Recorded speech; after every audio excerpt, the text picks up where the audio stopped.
You know, it was about a year ago that I was saying that people in America were not just paying attention. I couldn't wake them up. I couldn't get them to pay attention. Their government was doing something to the country, and we've spent a long time together, you and me, trying to figure things out. Well, the other day, I was lying in my bed with my wife, and she turned to me and she said, "Are you okay?" I said, "Yeah." Finally, people are starting to wake up. Millions all around the country are starting to wake up. But there is a sense of frustration that we are losing our country and people just don't know what to do. How do you dismantle what the government is putting into place? Here again, David Horowitz. First, let me say that I have been waiting for just conservatives to wake up for 20 years. I always refer to these people as liberals. There's nothing liberal about these people except their attitudes towards drugs, hard drugs, and sex. That's what they're liberal about. Everything else, they want to control your life. They're intolerant, they're bigoted, and they will try to destroy you, as you're finding out, if you disagree with them.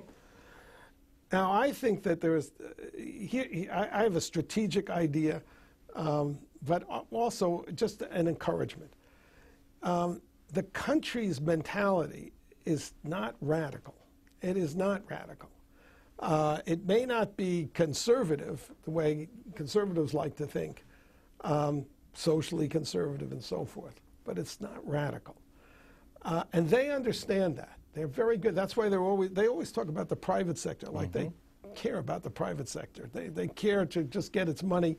As Lenin said, the capitalists will sell you the rope to hang them.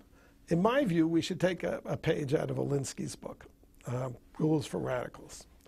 And he says, what you do is you go outside the experience of your opponent and you disorient them and you make them react in a way that reveals who they are. The big secret of the left is that it claims to, and this, of course the Democratic Party, to be the champion of poor people, minorities, women, children, when in fact it is the oppressor of minorities, women, and children. I noticed this with Acorn. They'll take these people who are the lowest rung of the ladder, push them into, I don't care, Mickey Mouse, whatever, forge them. We'll give you $20 for everyone you keep wearing me. Use them. And then they throw them to the wolves when they're caught and say, it was just rogue people. Then they use those people as they're being tried and say, look, the man is keeping them down. They were the ones who put them in that situation. Look what they did to the Vietnamese. They claimed to be the champions of the Vietnamese people against the American oppressor. When the Vietnamese and the Cambodians were being slaughtered by the communists, they didn't utter a single word. So they didn't care about them. Where do we start? I think you start with the inner cities of America.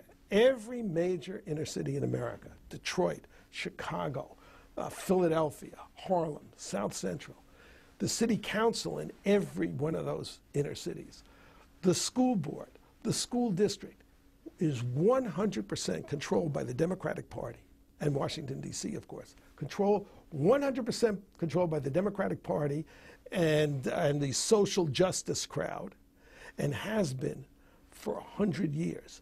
Everything that's wrong in the inner cities that policy can affect, Democrats and progressives are responsible for.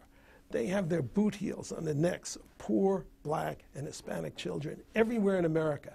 And the Republican Party lets them get away with it. Never says a word about this. If conservatives will show these people, now they're attacking old people.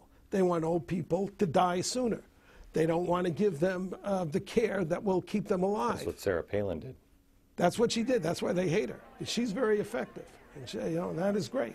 And it shows you they react, they squeal, they yell, and suddenly the issue is in front of everybody. That's what you want to do. And the Tea Parties are great. They take an American revolutionary symbol. I mean, remember the 60s kind of started with Jerry Rubin appearing in a revolutionary, American revolutionary outfit. Yeah, we're revolutionaries.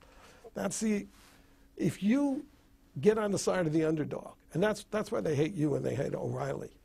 Because, no, I'm serious.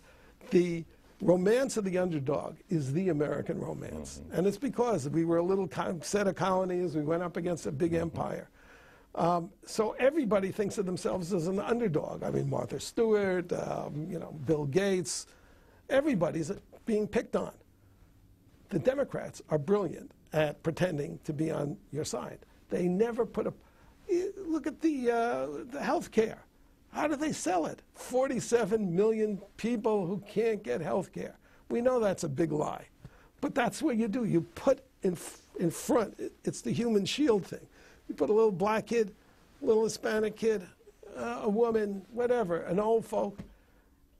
Republicans have to stop talking like businessmen and accountants and stop thinking of politics as a management problem. There's waste. There's waste and inefficiency. But it's what they're doing to real people. That's their Achilles heel.